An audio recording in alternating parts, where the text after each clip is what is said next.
The Northern 7 Years' War was the war between the Kingdom of Sweden and a coalition of Denmark, Norway, Lübeck and Poland, fought between 1563 and 1570. The war was motivated by the dissatisfaction of King Frederick II of Denmark with the dissolution of the Kalmar Union, and the will of King Erik XIV of Sweden to break Denmark's dominating position. The fighting continued until both armies had been exhausted, and many men died. The resulting Treaty of Stettin was a stalemate, with neither party gaining any new territory. Context: the Danish-ruled Nordic Kalmar Union lasted on and off from 1397 to 1523, until it finally collapsed following the continued Swedish resentment of Danish domination. A successful rebellion in 1471 led to Swedish victory at the Battle of Brunkeberg, which established a powerful anti-union movement under the leadership of the Bondsjord nobles.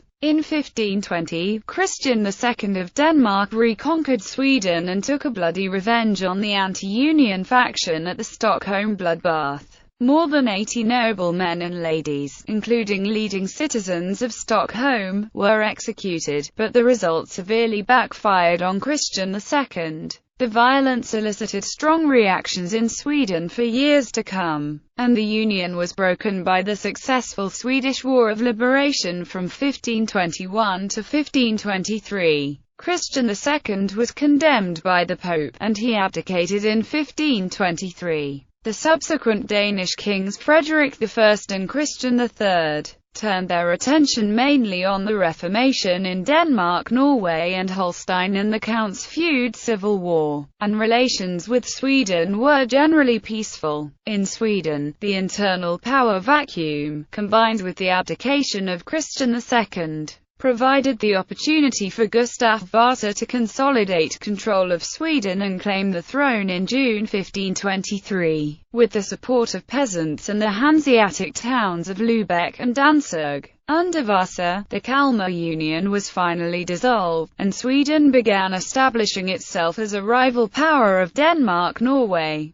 Gustav Vasa's Sweden was in a weak position in 1523, as access to the North Sea was dominated by the Danish Sound dues and limited to a 20-kilometer stretch on the Kattegat in the vicinity of Alvsborg fortress, where modern Gothenburg was later founded. Furthermore, Denmark controlled the Baltic, limiting Swedish movement there. Gustav Vasa took an action which did not bear immediate fruit in the Nordic 7 Years' War, but was to have a lasting impact on Sweden's fortune. He changed the military structure in Sweden. In 1544 he used the old Scandinavian concept of uppbard to establish the first native standing army in Europe. The men served in standby, remaining at home in peacetime, and being paid by tax concessions, but were required to assemble and drill. This system was later expanded as the Swedish allotment system. By 1560, when Gustav Vasa died,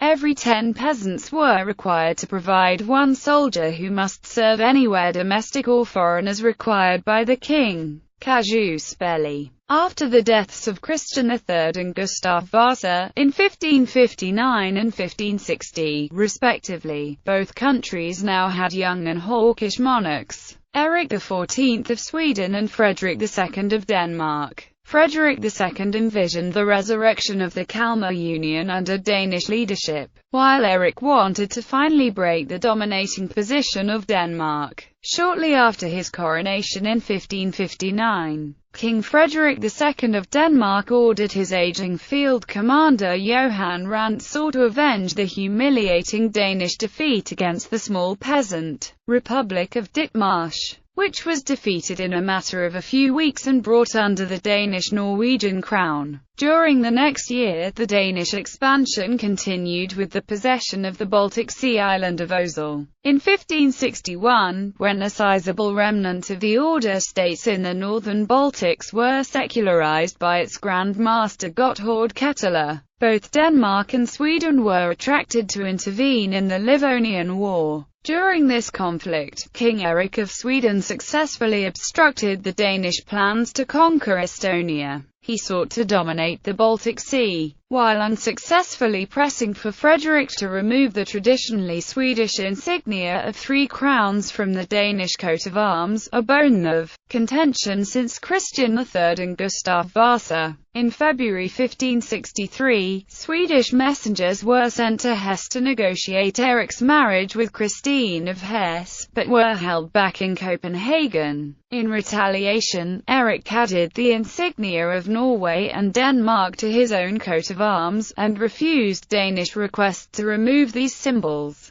Lubeck, upset over obstacles of trade that Erik had introduced to hinder the Russian trade and withdrawn trade privileges, joined Denmark in a war alliance. The Polish-Lithuanian Union also joined, desiring control of the Baltic trade. Skirmishes broke out in May 1563, before war was officially declared in August that year. War. Initial phase. In May, the first movements of the war started. A Danish fleet under Jacob Brockenhuis sailed towards the Baltic. At Bornholm, on the 30th of May 1563, the Danish fleet fired on the Swedish navy under Jacob Bauge even though war had not officially been declared. A battle arose that ended with Danish defeat. German royal emissaries were sent to negotiate a peace, but at the meeting place of Rostock no Swedes appeared. On the 13th of August 1563, war was declared by emissaries from Denmark and Lubeck in Stockholm. The same month, Danish King Frederick II attacked Augsburg. At the beginning of the war, the Danes advanced from Halland with a 25,000-strong army of professional mercenaries and captured Sweden's gateway to the west,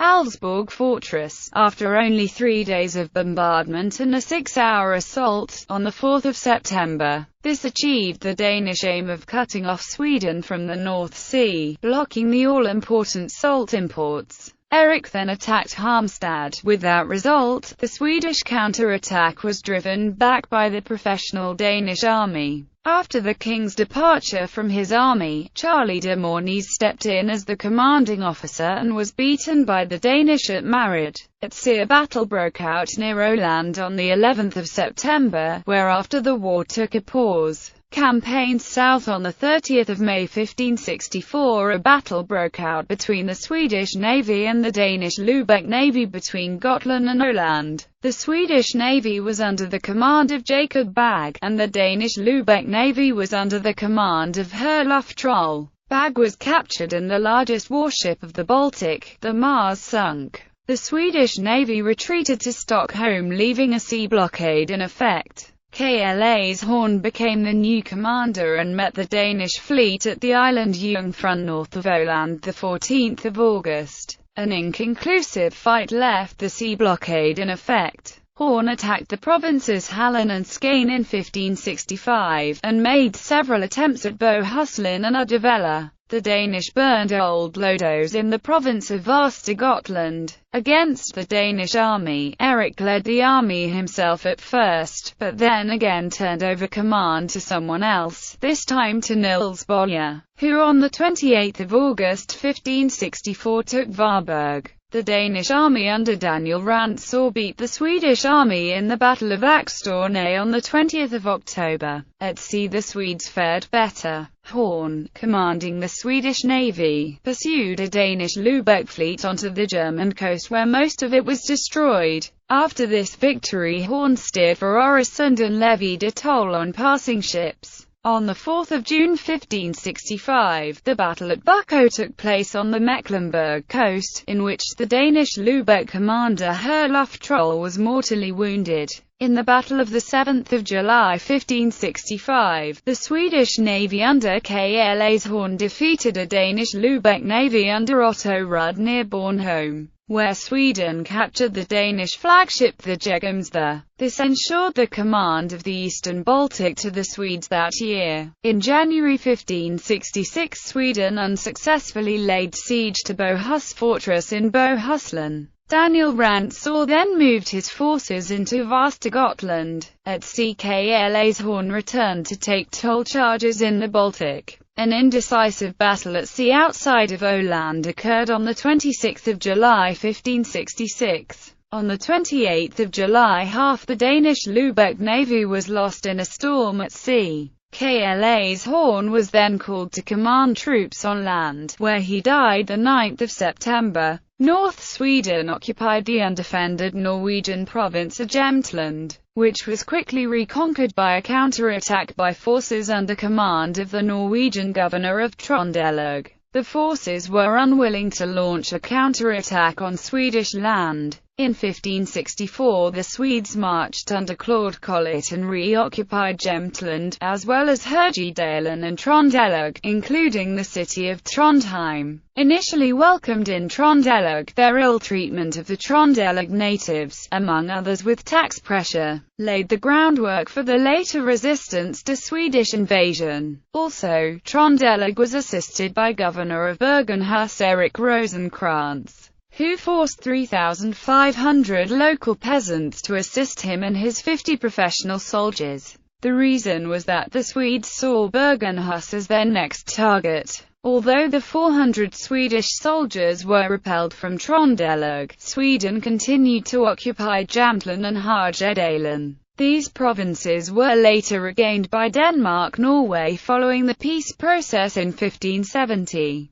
Sweden also launched attacks towards eastern Norway. In the southeast, Sweden captured Bahus fortress but lost it in 1566. Another part of the army marched through the valley Østerdalen in 1567, captured Hamar and continued towards Oslo. They reached as far as the Skiensfjord, and torched Skien at one point. In Oslo, however, citizens torched the city before invaders could seize it. From the southeast, then, more Swedish forces were sent to aid in capturing Akershus fortress near Oslo. These forces torched Kongel and Sarpsborg on their way. They were repelled from Oslo by local forces together with men belonging to Erik Rosenkrantz and the King of Denmark and Norway. The Swedes retreated in a northeastern direction, torching Hamar on their way, destroying Hamar Cathedral and the bishop's fortified palace Hammerhus. Later phase the Danish mercenary army was superior to the Swedish peasant army in all but one respect. The professional army would not fight until their pay was current, because only a fraction of the army would march. Denmark had to give up the plan to take the fortress of Kalmar and settle for an attack on Stockholm instead. In August, Erik attacked Blekinge and his army occupied it cruelly. The Danish soon reclaimed this though. Springtime came, and Erik XIV turned insane. This paralyzed the Swedish warfare. The Danish were exhausted and made no serious attacks until October when Rantzau attacked Småland and Östergötland with about 8,500 men. He arrived in November and burned every field and house and destroyed every head of livestock he could.